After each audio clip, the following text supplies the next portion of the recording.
सर्वधर्माणां जयनं जयतु शासनम्।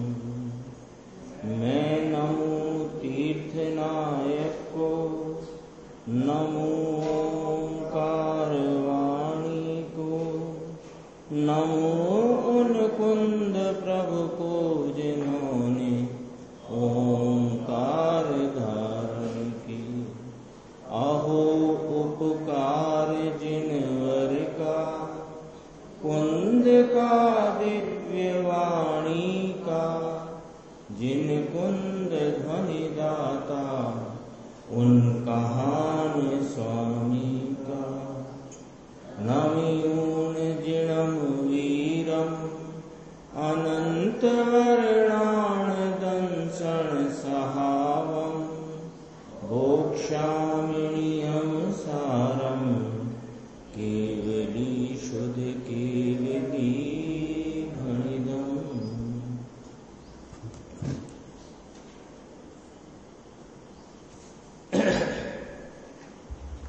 नियम सार जी परमागम ग्रंथ है। इसके शुद्ध भाव अधिकार का कलश 55 की स्वाध्याय अपन ने कल प्रारंभ की थी। कलश 55 का अपन पाठ करते हैं और इसके बाद गुरुदेव श्री का जो व्याख्यान है उस पर अपन आगे चर्चा करेंगे। प्रीत्य अप्रीति विमुक्त शाश्वत पदे, निशेष तो अंतर्मुख, निर्वेद उदित शर्म निर्मित, दियादिबिम्बाकृतवात्मनि, चैतन्यामृत पूर्ण बपुसे, प्रेक्षावतां गोचरे, बुद्धिं किं न करोसि वाञ्छसि, सुखं त्वं संसृते दुष्कृते।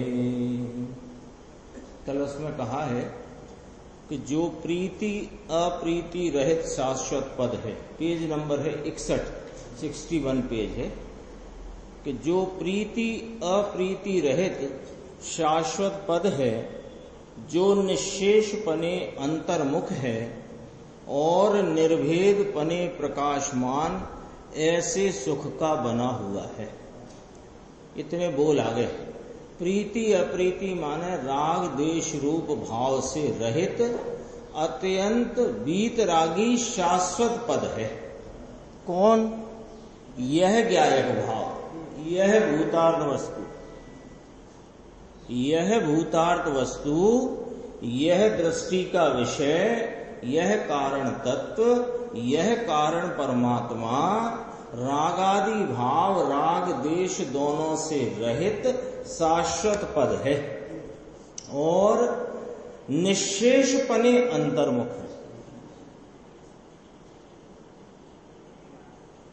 निशेष पने अंतर्मुख है यानी कि इसमें किंचित भी बहिर्मुख भाव में ये है ही नहीं। बहिर्मुख भाव माने कि उपयोग की बहिर्मुख वृत्ति और उसमें उपजते रागादि भाव, उनमें ये है ही नहीं। यह तो सर्वथा निशेषपने शब्द है ना, तो सर्वथा अंतर्मुख विराजमान वस्तु है। और कैसी कैसी विराजमान है कि निर्भेद पने माने पर्याय भेद से भी रहित, प्रकाशमान माने प्रगट, और कैसी प्रगट के सुख स्वरूप प्रगट। इसमें शब्द आया निर्भेद उदित शर्म निर्मित, सुख से बना हुआ है, सुख से बना हुआ है। फिर कहा अगली बात कि जो नवमंडल समान आकृति वाला है।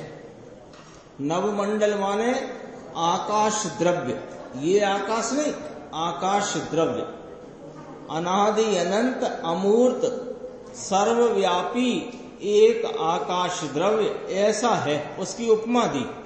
क्यों दी? कि जैसे आकाश अकृत्रिम है, अखंड है, निराकार है, अरूपी है, ऐसा ही यह आत्मा अकृत्रिम, अखंड, निराकार, अरूपी तत्व है। तो आकाश की उपमा दी और फिर कहा कि ये चैतन्य अमृत के पूर से भरा हुआ जिसका स्वरूप है। ये चैतन्य का अमृत माने ज्ञाता दृष्टापने का भाव, जानन देखन जानन देखन जानन देखन के अविरल प्रवाह वाला त्रैकालिक प्रवाह है। कैसा जानना देखना, तो जानने देखने, पूर्व लिखा है ना, पूर्व शब्द का अर्थ है प्रवाह। तो ये प्रवाहमान है। किस भाव से प्रवाहमान है यह मेरा कारण तत्व, कि यह जानन देखन भाव से प्रवाहमान भरा हुआ जिसका स्वरूप है। ऐसी वस्तु किसको प्राप्त है कि जो विचारवंत चतुर डाहा है ना, चतुर पुरुषों को गोचर है। ज्ञानी जन चतुर जो बहिर्मुखता को छोड़कर एक अंतर्मुख तत्व में अपने उपयोग को जोड़ते हैं और उस उपयोग में ये वस्तु जैसी यहाँ कही गई ऐसी प्रकट अनुभव में आती। तो अब आश्चर्य व्यक्त करते हुए टीकाकार मुनिराज पद्म प्रमलधारी देव कहते हैं कि ऐसे आत्मा में तुम रुचि क्यों नहीं करते। आश्चर्य की बात है, जब जो वस्तु राग द्वेष के मलिन भावों से भिन्न या रहित परम वीतराग स्वरूप शाश्वत है, जो सर्वथा अंतर्मुख है, पर्याय भेदों से रहित अभेदपने है, प्रगट है, सुख से बनी हुई है, निराकार अरूपी है, ज्ञान दर्शन के प्रवाह स्वरूप है, ऐसी जो अद्भुत वस्तु, ऐसी जो सुख स्वरूप वस्तु, इसको तुम इसकी रुचि क्यों नहीं करते। ऐसा आश्चर्य व्यक्त करते हैं इस कलश में कि ऐसे आत्मा में तुम रुचि क्यों नहीं करते। और तुम तो चक्कर में पड़े हो काय के कि ये दुष्कृत रूप संसार के सुख को क्यों चाहते हो, जिसमें सुख है नहीं, ये दुष्कृत रूप है। सुखकृत के आगे दुष्कृत लिया, ये सुखकृत है, सुख का बना हुआ है, और ये संसार दुख रूप है, दुख स्वरूप है। इस दुख रूप संसार में तुम सुख की कल्पना करके इसको क्यों वांछित करते हो, क्यों चाहते हो। जब तुम्हारे सामने अमृत की भरी हुई कटोरी रखी है और तुम फिर जहर को क्यों चाहते हो, और इस अमृत की कटोरी की रुचि और इसकी प्राप्ति के प्रति तुम उद्यमवंत क्यों नहीं होते। आश्चर्य व्यक्त किया, प्रश्नवाचक लगाया ना। इसमें अपने दो बोलों पर चर्चा हो गई थी, थोड़ी सी चर्चा बाकी है। गुरुदेव का 62 नंबर पेज, यहां से अपन चर्चा शुरू करते हैं।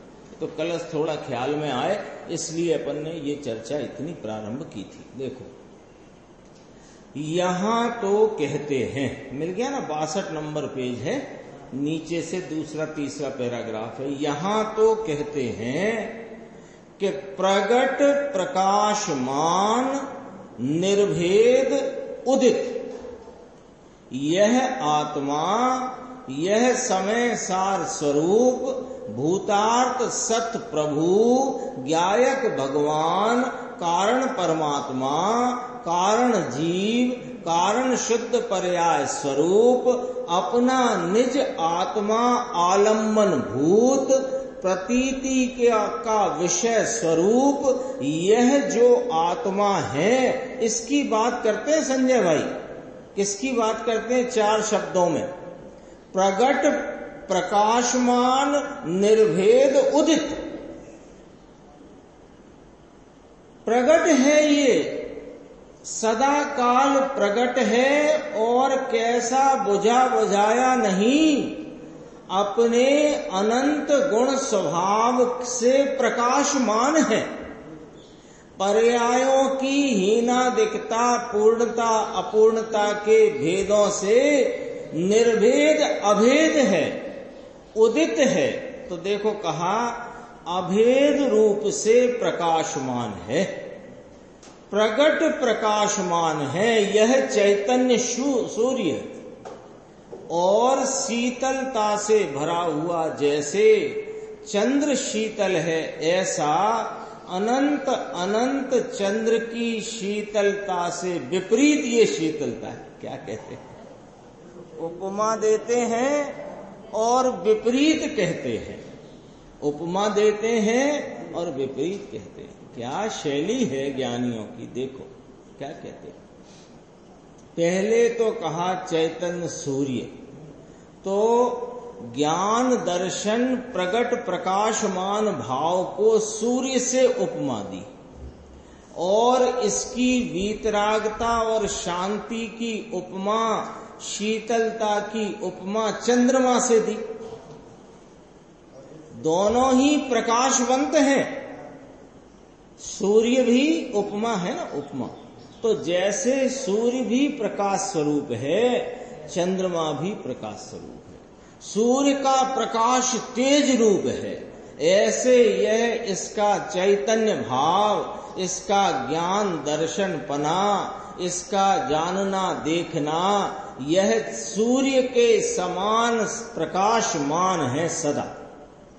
और यह ज्ञान दर्शन वस्तु ज्ञायक ज्ञाता दृष्टा ज्ञायक भगवान, ये शांति और आनंद का पिंड है, शीतलता का पिंड है। तो चंद्रमा की उपमा दी। अब क्या कहते हैं? देखिए, जैसे चंद्रमा शीतल है, ऐसे अनंत अनंत चंद्रमाओं की शीतलता को यहां कल्पना में लो। उपमा देते हैं ना, तो उपमा देते हैं तो क्या कहते हैं कि अनंत अनंत चंद्रमाओं की शीतलता कितनी, ऐसा विचार में लो। तो अनंत अनंत चंद्रमाओं की शीतलता, अरे वो शीतलता तो स्पर्श इंद्रिय से ज्ञात होने वाला भाव है और यह अतीन्द्रिय शीतलता है, इसलिए विपरीत शब्द का प्रयोग। वो शीतलता का अनुभव कैसे होता है कि वह तो इंद्रिय का विषय है और इंद्रिय के अवलंबन से वह शीतलता जानने में आती है, लेकिन यह अनंत शांति, शीतलता, आनंद का पुंज, यह अपना त्रैकालिक भगवान आत्मा तो अतीन्द्रिय महापदार्थ है। ऐसे शीतलता का पिंड प्रभु प्रगट है। ये खुशखबरी है, ये ऐलान बड़ा काम का है कि भैया ये वस्तु है ना, ये प्रगट है, ये छुपी छुपाई नहीं है, ये सदा काल प्रगट है। हर वर्तमान में ये प्रगटपने वर्तमान मौजूद है।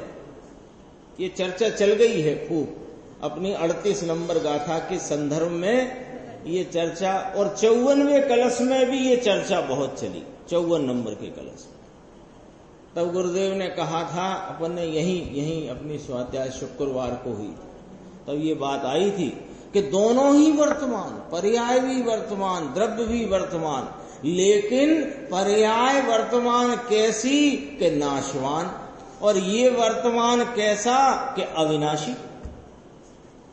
यहां भी यही कहते हैं। देखो, वस्तु है वह प्रगट है। थोड़ा समझते हैं इस विषय को, फिर आगे गुरुदेव ने समय सारजी परमागम की 49वीं गाथा के जो अव्यक्त के बोल है ना, उससे चर्चा की है, तो उसको अपने को तब पकड़ में आएगी। थोड़ा इसका विषय अपन पकड़ लेते हैं, यहाँ किस विषय को गुरुदेव किस तरह से खुलासा करना चाहते हैं। देखो, वस्तु है वह प्रगट है। प्रगट माने कि सदा काल हाजरा हुजूर है, प्रत्येक वर्तमान में निरंतर वर्तमान वर्तमान वर्तमान वर्तमान हाजिर हाजिर हाजिर हाजिर प्रगट प्रगट प्रगट स्वरूप है। तो हमको तो दिखती नहीं, प्रगट है तो दिखना चाहिए।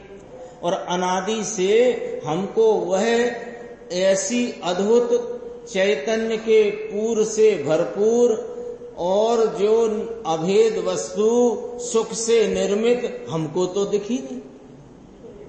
प्रगट है तो क्यों नहीं दिखी, ये प्रश्न होगा ना, कि तुमने इस वर्तमान में ये तो अपने परिपूर्ण स्वभाव से प्रगट है, लेकिन वहां साथ में एक जो वर्तमान पर्याय का भेद प्रकट है, अपूर्णता, हीनता, अधिकता की बदलाव वाला, तुम उस पर नजर टिकाए हो। इसलिए यह प्रगट वस्तु प्रगट होने पर भी तुम्हारे वर्तमान ज्ञान उपयोग का विषय नहीं बनती।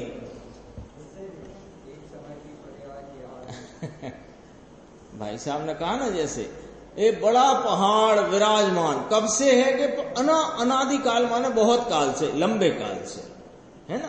पार्श्वनाथ की टोंक सम्य शिखर में पार्श्वनाथ की टोंक कब से है कि बहुत काल से। लेकिन क्या हुआ कि आंख के आगे एक तिनका है, अब वो तिनका पर तेरी निगाह है, तो तिनके की आड़ में वो विशाल पर्वत, विशाल टोंक ढक गई है।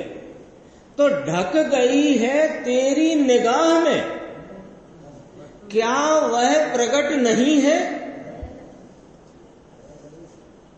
उस ही काल में वह तो अपनी विशालता से प्रकट है कि नहीं? वो प्रकट होने पर भी तेरी जो दृष्टि है, वो दृष्टि तिनके पर से हटती नहीं, तो पर्वत तुझे दिखता नहीं।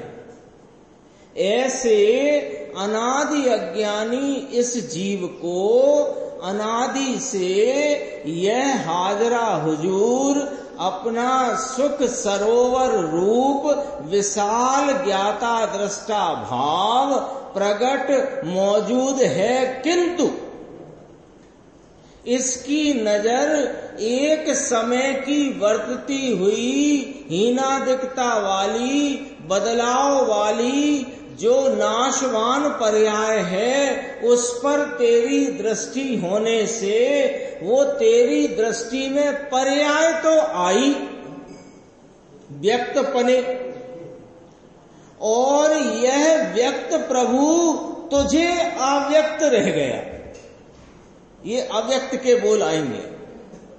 वो व्यक्त प्रभु तेरी दृष्टि में अव्यक्त रह गया। क्यों?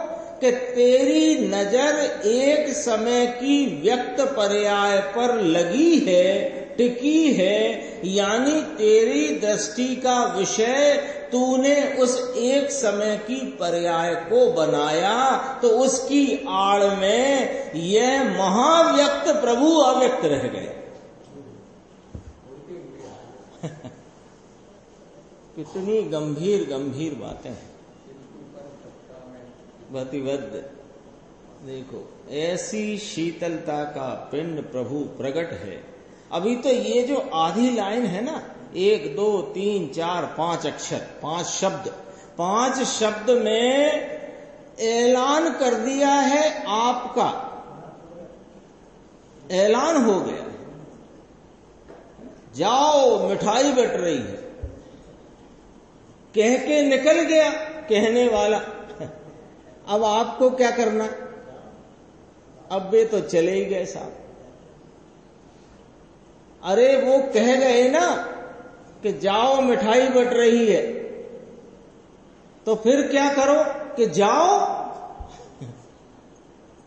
यहां पर ऐलान किया है आचार्य भगवंतों ने, मुनिराजों ने, कि वस्तु है ना भाई, ये प्रगट है। अब देखो क्या कहते हैं, 49 नंबर की गाथा समय सार जी, उसमें ऐसा कहा पर्याय व्यक्त है और आत्मा अव्यक्त है। 49 गाथा में अव्यक्त के 6 बोल हैं, उसमें ऐसा लिया है आत्मा अव्यक्त है। क्यों? ये हाजरा हुजूर, निरंतर वर्तमान, सदा काल प्रगट। अभी इसी कलश में कहा प्रगट प्रकाशमान निर्वेद उदित। अभी इसमें शब्द आया था निर्वेद उदित सर्व निर्मित। उदित से क्या अर्थ लेना? प्रगट। उदित से क्या? सूर्य उदित हो गया, आप तो सो रहे थे चादर तान के, तो कहा घर में आके सूर्य उदित हो गया, तो इसका मतलब क्या है कि सूर्य प्रकट है नवमंडल में। उदित का अर्थ समझना ना इतना। देखो तो 49वीं गाथा में आत्मा को अव्यक्त कहा, पर्याय को व्यक्त कहा। क्यों कहा? कि ये तो पर्याय प्रगट है, तो प्रगट पर्याय है ना, तो पर्याय की प्रगटता से भिन्न है ये, इस अपेक्षा से अव्यक्त है। समझना बात को। पर्याय प्रगट है, ये ऐसा, ये हाथ है ना, हाथ ये पंजा हाथ का 5 उंगली वाला, ये ऐसा है, अब ऐसा है, फिर ऐसा है, फिर ऐसा है। तो ये ऐसा ऐसा ऐसा ऐसा, ये क्या है? ये हाथ की पर्याय है, और हाथ तो इनसे जुदा है। क्यों? कि जब ऐसा था तब भी ये हाथ है, जब ऐसा है तब भी वही हाथ है। तो हाथ वही है और पर्याय बदली है। तो पर्याय बदली है, तो पर्याय को उस बदलने के भाव से देखो तो हाथ अलग हुआ कि ना हुआ ना। तो ये जो ऐसा हाथ है ये तो व्यक्त है, तो ये व्यक्त है और हाथ अव्यक्त है। ये कौन सी बात हुई? कि ये वाली बात हुई कि ये बदलाव की अपेक्षा से जो देखा जा रहा है, उसकी अपेक्षा से हाथ तो वही रहा हुआ है, तो वो तो नहीं बदला। तो बदलाव की अपेक्षा से आत्मा अव्यक्त है और पर्याय व्यक्त है।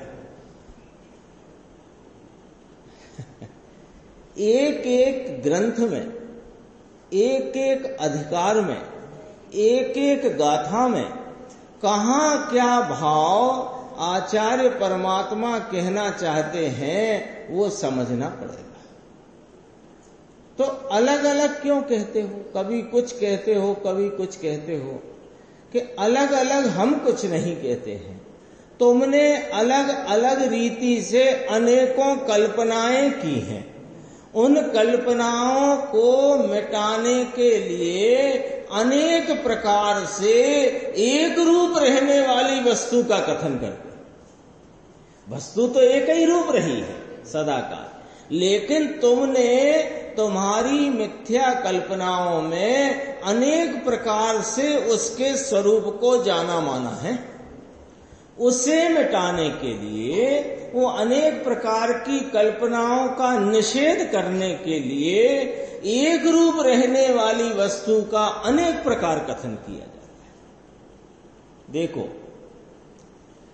पर्याय प्रकट है, इस अपेक्षा से अव्यक्त है, लेकिन वस्तु अंतर में तो प्रकट है। 6 बोल है ना, अव्यक्त के 6 बोल हैं। जिन्होंने स्वाध्याय की है उनके ख्याल में होगा, नहीं की हो तो पढ़ लेना 49 नंबर की गाथा, उसके 6 बोल तो ख्याल में आ जाएंगे। 6 द्रव्य का समूह, 6 द्रव्य का, एक और विवक्षा इसी की है ना, अव्यक्त के बोल की। 6 द्रव्य का समूह, तो 6 द्रव्य में भगवान भी आ गए, पंच परमेष्ठी आ गए, 6 द्रव्य का समूह व्यक्त है और इससे ये भगवान भिन्न है, इसलिए अव्यक्त है।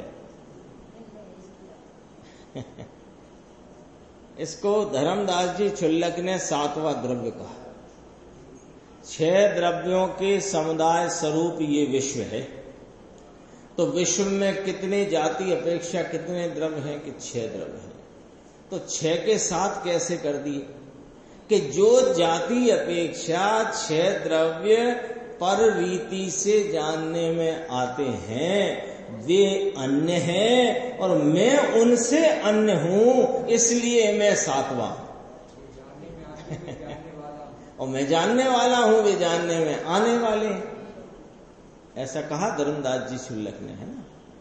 देखो, भिन्नता बताने के लिए की शैली है ये व्यक्ताव्यक्त की। ये भगवान आत्मा सम्यक दर्शन का विषय भूतार्थ सत प्रभु अपना, इसको सबसे न्यारा बताने के लिए की ये शैली है। देखो, कहते हैं 6 बोल में पहला बोल है, वहां व्यक्त है, तो व्यक्त में कहा बाह्य की चीज व्यक्त है, सो वो ज्ञेय है। इससे भिन्न ज्ञायक, ये जो अभेद ज्ञायक, ये अव्यक्त है।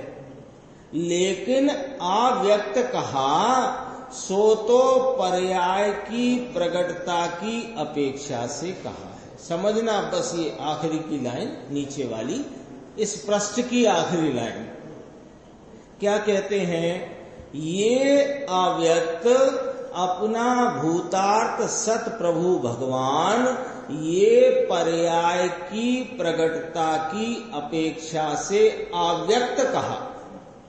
क्यों कि पर्याय में ये द्रव्य की प्रगटता नहीं,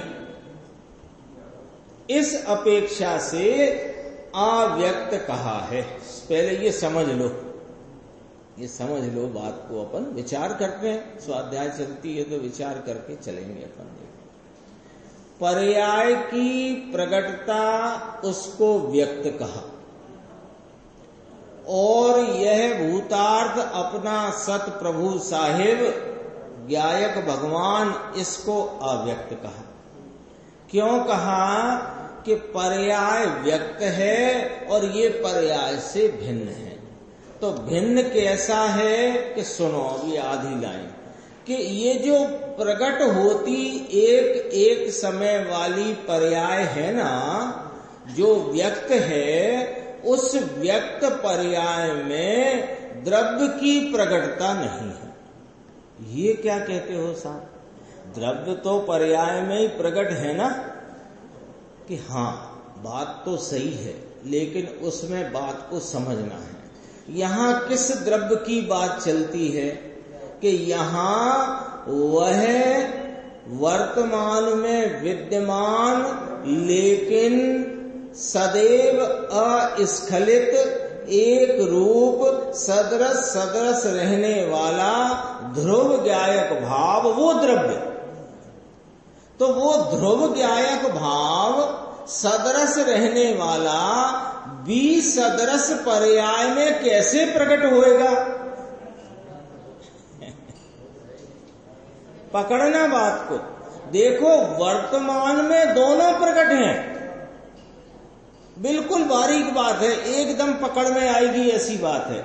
देखो, एक समय का वर्तमान, उस वर्तमान में दोनों प्रकट हैं, लेकिन एक प्रकटता तो उत्पन्न होती और विनष्ट होती प्रति समय बदलती प्रकटता है, और एक प्रकटता उसी वर्तमान में सदैव एक रूप सदृश ध्रुव रूप रहती हुई प्रकटता है।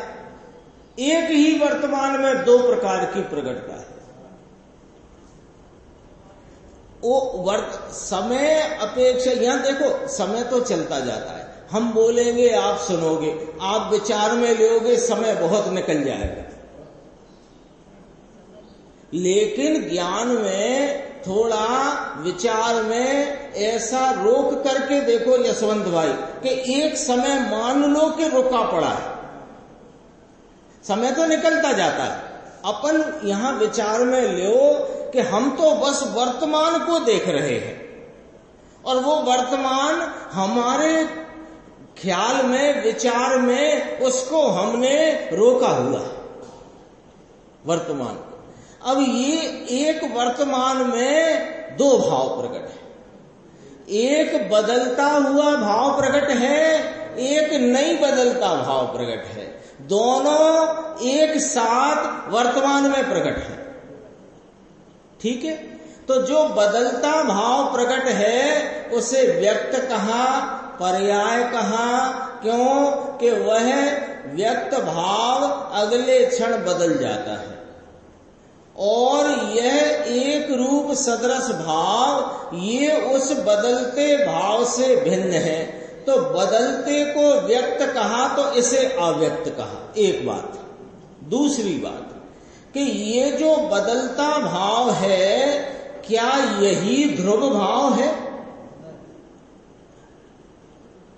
ये जो बदलता हुआ विसदृश भाव है, विसदृश समझ गए ना? विसदृश माने सदृश नहीं रहने वाला, सदा काल एक समान नहीं रहता, इसका नाम है विसदृश। और सदृश कहते हैं सदा काल एक समान रहता है, उसका नाम है सदृश भाव। ठीक है, तो एक ही वर्तमान में एक विसदृश भाव और एक सदृश भाव दोनों विद्यमान। अब वो विसदृश भाव जो है उसमें क्या सदृश भाव आ गया है? नहीं आया है। तो पर्याय में द्रव्य प्रकट नहीं होता है, वर्तमान में द्रव्य प्रकट है, लेकिन पर्याय की विसदृशता में, बदलते भाव में, उत्पाद व्यय वाले भाव में यह अविनाशी सदृश भाव, ध्रुव भाव पर्याय में नहीं आया है। नहीं आया है कि अपेक्षा कहते हैं कि ये पर्याय में द्रव्य की प्रकटता नहीं, इसलिए ये अव्यक्त है। ये तो जैन शासन में कुछ सूत्र ऐसे हैं, अव्यक्त के 6 बोल, अलिंग ग्रहण के 20 बोल, प्रवचन सार के परिशिष्ट में आए 47 नए, समय सार की परिशिष्ट में 47 शक्तियां। ये कुछ ऐसी बातें जैन शासन में आ गई हैं कि जिसमें इस द्रव्य स्वभाव का बहुत बहुत स्पष्टीकरण आ गया है। और वो सबको उजागर करने वाले वे महापुरुष पूज्य गुरुदेव श्री, जिन्होंने एक एक बात को ऐसे खोल खोल करके रख दिया। अभी अपने तो सब चल गया, चलता रहता है। अभी पिछले साल वाले लॉकडाउन में 47 शक्ति भी चली, 47 नए भी चले, अलिंगरण के बोल इसके पहले चले, और ये अव्यक्त के बोल भी पिछले साल चले थे, 49 नंबर का था। अभी आ गई है ये चर्चा, जितनी आई है उतनी अपन यहां देखते हैं। इस अपेक्षा से अव्यक्त कहा है। देखो फिर बाकी माने ये ध्यान रखना, बाकी माने कोई वो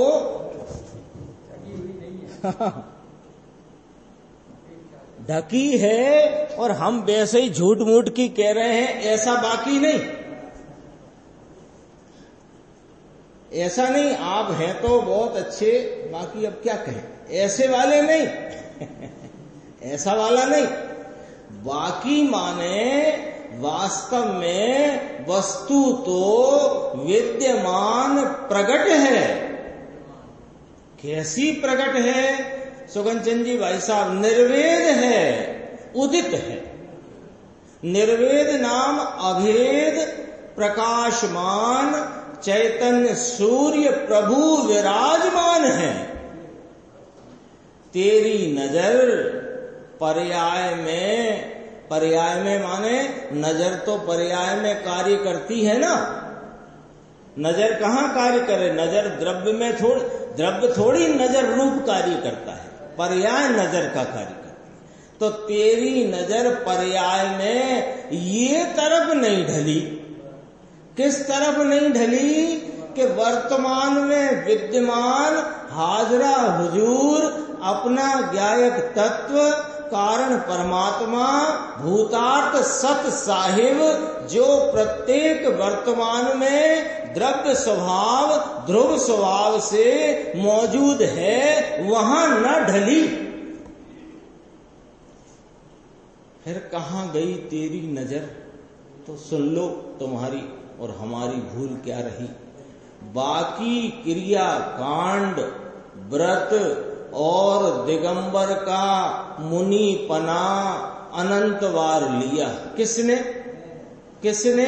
प्रत्येक ने। ऐसा ना समझना किसी और की बात है। प्रत्येक ने, हमने, हम कोई नए थोड़ी हैं।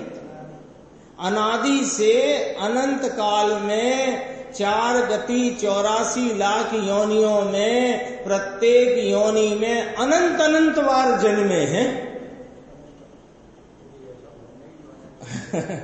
कोई भव नहीं ऐसा जहां अनंत बार ये जीव ने जन्म न लिया। पंच परावर्तन है कि नहीं? तो इसने क्या किया कि इसने दिगंबर का मुनि पना भी अनंत बार लिया है। कैसा?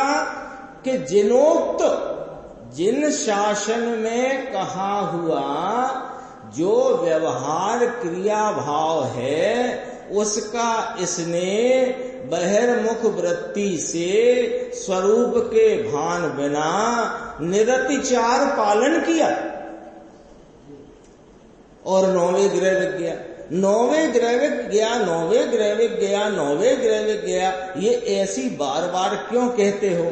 कि 9वें ग्रह जाना इस बात का सर्टिफिकेट है कि तूने द्रव्यलिंग रूप दिगंबर मुनिपना निरतिचार पालन किया है, तब गया है। यूं ही नहीं चला जाता है 9वें ग्रह। ऐसे ही अदवा तदवा प्रवृत्ति वाला नहीं चला जाता है, उसका रास्ता तो सबको मालूम है। 9वें ग्रह में कौन जाता है? कि जिसने जिनेन्द्र परमात्मा के शासन में चरणान योग की व्याख्या में कहे हुए व्रतादि का निरतिचार पालन पर्याय बुद्धि से बहिर्मुख वृत्ति में स्वभाव के भान बिना किया तो गया। अपना स्वरूप निर्वेद प्रकट है, इसकी दृष्टि करी नहीं, विश्वास में नहीं आया।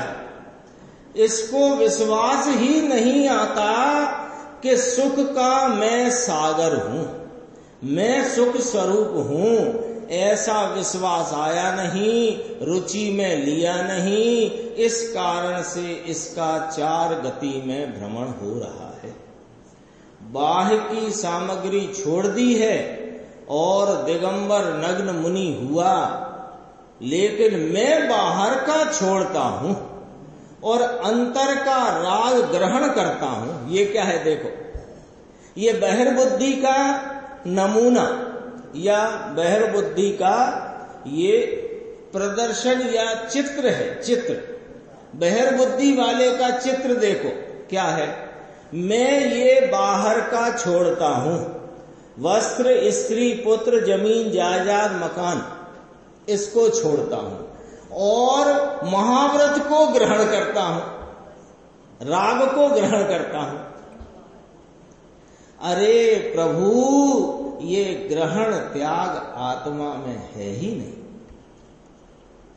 ये ग्रहण त्याग आत्मा में है ही नहीं।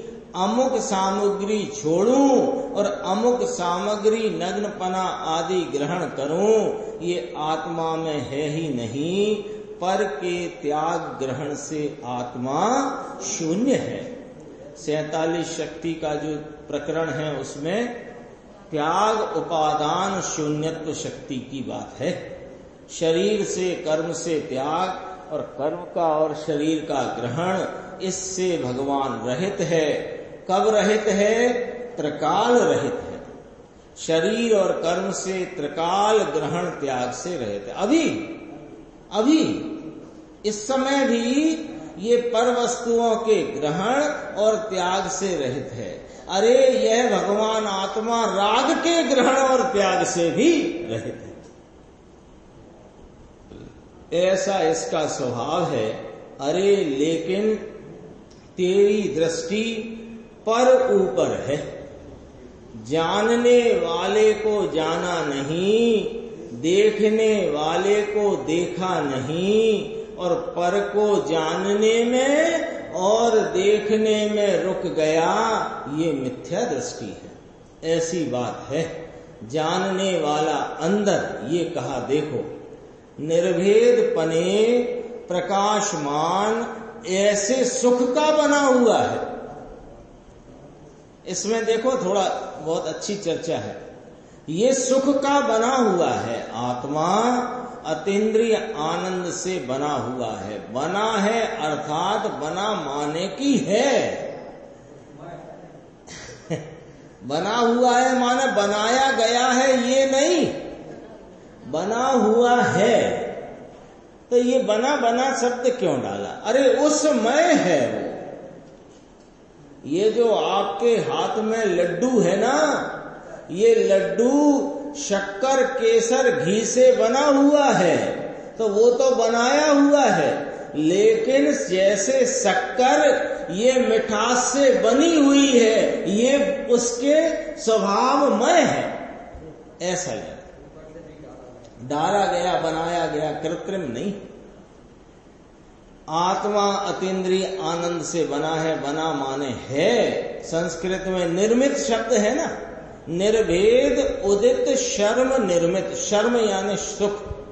निर्मित माने है, निर्मित माने बनाया गया है नहीं, निर्मित माने बना हुआ है।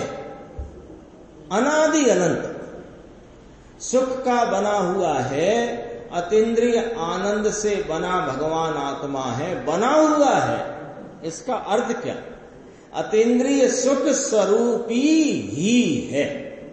इसको अतीन्द्रिय सुख बाहर से लाना है ऐसा नहीं। अतीन्द्रिय सुख का सागर है। कितनी बड़ी बात कही है देखो।